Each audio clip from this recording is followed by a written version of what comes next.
Së pari si që dini, përgjithësim për thirrjen e seancës konstituive ka kryesuesi i seancës konstituive.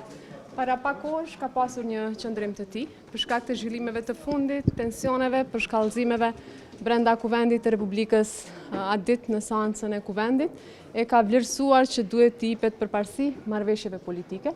Madje është në linjë me aktgjykimet e gjykatës kushtetuese që për çështjet në të cilat po diskutojmë duhet të ketë takime dhe marrëveshje politike. Ne kemi parë një pjesë atë ditë, por keni parasysh që informacionet që ne pastaj kemi pasur kanë qenë që ka pasur plane edhe për veprime të tjera. Prandaj nuk na duhen situata tensionuese, përshkallëzimet, konfliktet fizike apo të tjera si këto.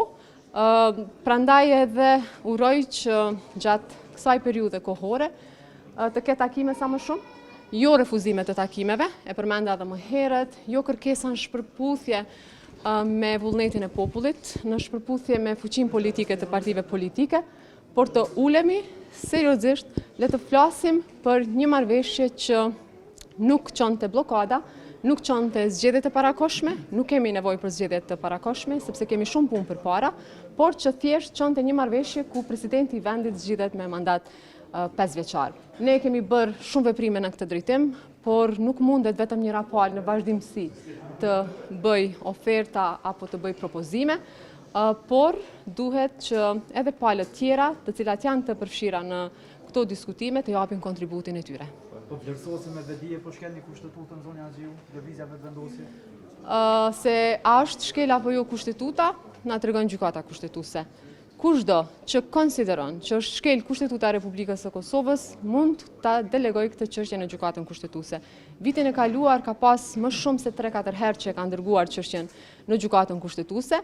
Ta gjykata kushtetuese seancën konstituive e ka konsideruar si çështje kushtetuese dhe nëse dikush po vlerëson që dikush këtu po e shkel kushtetutën, atëherë le t'i drejtohet instancës që interpreton veprimin tonë. Në të thirrjet seanca konstituive. Shumë e rëndësishme është që të ketë marrëveshje. Keni parasysh që konstituimi i Kuvendit çon rrjedhjet e afateve. Rrjedhja e afateve në qoftë se pra brenda 60 ditëve pas konstituimit nuk zgjedhet presidenti, vendi shkon në zgjedhjet parakoshme. Le të shmangim zgjedhjet e parakoshme, le të fokusohemi te prioritetet. Prioritet është marrëveshja, para marrëveshjes janë takimet, sepse nuk mund të ketë marrëveshje pa takime, prandaj unë i ftoj të gjitha partitë politike që t'japin kontributin serioz në këtë drejtim. Thuhet se vazhdimi i seancës konstituive duhet të mbahet gjykatës konstituese. Po tash dikush po thotë që i keni 30 ditë përpara. Dikush tjetër po thotë janë konsumuar ato 30 ditë. Ata që punojnë janë konsumuar për kërkojnë seancë. Është e rëndësishme që ta kenë një qëndrim të qartë, sepse nuk bën që sot mendosh diçka tjetër, pas dite diçka tjetër, ose nesër diçka tjetër. Le t'i thonë qartë e hapur qëndrimet e tyre, sepse për bes u bë shumë e vështirë me jura tamam. Faleminderit.